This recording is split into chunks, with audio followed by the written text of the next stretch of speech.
अस्सलाम वालेकुम नाज़रीन, आप देख रहे हैं siyaasat.pk और मैं हूं हिना चौधरी।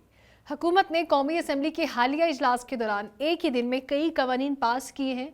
वफाकी हुकूमत ने कौमी असम्बली से 10 मुख्तलिफ बिल मंजूर करा लिए हैं, जिनमें enforcement of women property rights तरमीमी बिल, तहफ़्फ़ुज़ वालिदैन ऑर्डिनेंस, अक़लियतों की प्रॉपर्टीज़ के तहफ़्फ़ुज़ का तरमीमी बिल, प्राइवेटाइजेशन कमीशन तरमीमी बिल शामिल हैं। इसके अलावा ज़राई तिजारती और सनती मकासद के लिए कर्ज़ों का तरमीमी बिल, क्रिमिनल लॉज तरमीमी बिल, रिफाही इदारों की रजिस्ट्रेशन का bill, national college of arts की तश्कील नौ का तरमीमी bill, Islamabad health care facilities management authority और यूनिवर्सिटी ऑफ इस्लामाबाद के क़याम का बिल, हैदराबाद टेक्निकल इंस्टीट्यूट बराए technical and management sciences bill और कौमी कमीशन बराए टेक्निकल ट्रेनिंग के बिल मंजूर किए गए हैं।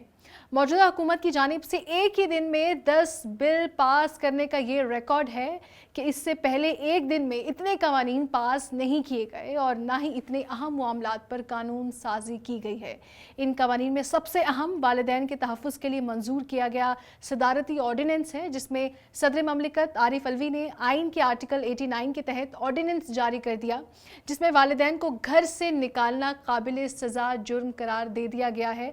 तहफ़्फ़ुज़ वालिदैन ऑर्डिनेंस जारी करने का मकसद बच्चों की जानिब से वालिदैन को ज़बरदस्ती घरों से निकालने के खिलाफ तहफ़्फ़ुज़ फराहम करना है।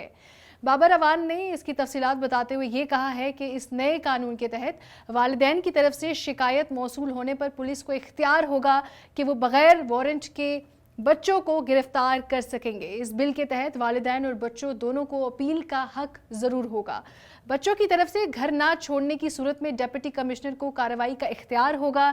दिए गए वक्त पर घर खाली ना करने पर 30 दिन जेल, जुर्माना या फिर दोनों सजाएं हो सकती हैं। बिल में यह भी बताया गया है कि घर जिसमें रह रहे हैं वो वालिदैन की मलकियत होने की सूरत में उन्हें अपने बच्चों को घर से निकालने का इख्तियार होगा, जबकि घर अगर बच्चों की मलकियत है या किराए पर है तब भी औलाद अपने वालिदैन को घर से नहीं निकाल सकेगी। बिल की खिलाफ वर्जी करने या वालिदैन को घर से निकालने पर औलाद को 1 साल कैद, जुर्माना या दोनों सजाएं दी जाएंगी। तहम अगर वालिदैन चाहें तो बच्चों को घर से निकाल सकते हैं और वालिदैन की जानिब से तहरीरी नोटिस दिए जाने पर बच्चों को घर खाली करना लाजमी होगा।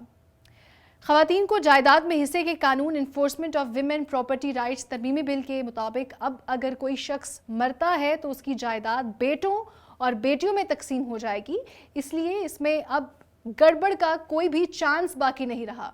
उन्होंने कहा कि पहले इस तरह होता था कि प्रॉपर्टी तकसीम हो जाती थी मगर पटवारी इंतकाल नहीं करता था, मगर अब ये सब खुदकार तरीके से हो जाएगा। बाबर अवान ने यह भी बताया कि जिन भी ममालिक में मुस्लिम कवानीन लागू हैं उनमें कोई पहली गवर्नमेंट है जो इस तरह का कानून ला रही है जिससे बेटों, बेटियों और बेवा खातून को तहफ़्फ़ुज़ ज़रूर मिलेगा।